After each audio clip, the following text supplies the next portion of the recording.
Salut à tous et bienvenue. Aujourd'hui, on va parler d'un sujet qui nous touche tous, le pardon libérateur.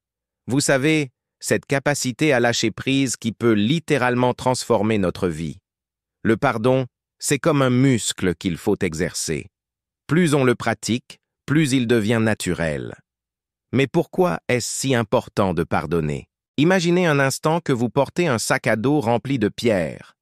Chaque pierre représente une rancœur, une blessure non pardonnée. Plus vous gardez ces pierres, plus elles deviennent lourdes à porter. Le pardon, c'est simplement le fait de poser ce sac et de choisir la légèreté.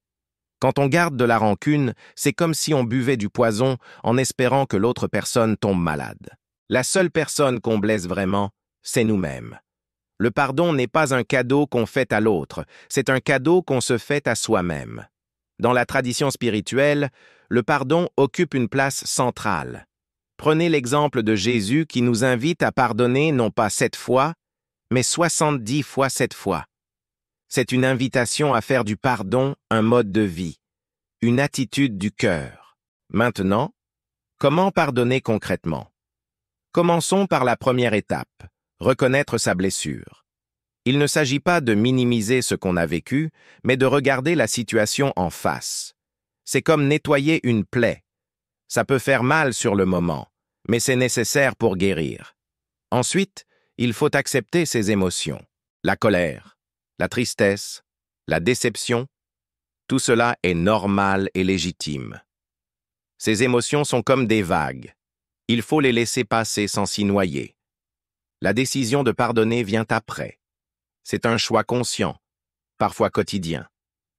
Certains jours, il faudra peut-être pardonner plusieurs fois la même chose. C'est normal, c'est un processus. Une étape cruciale est de tenter de comprendre l'autre, non pas pour excuser l'inexcusable, mais pour voir au-delà de l'acte.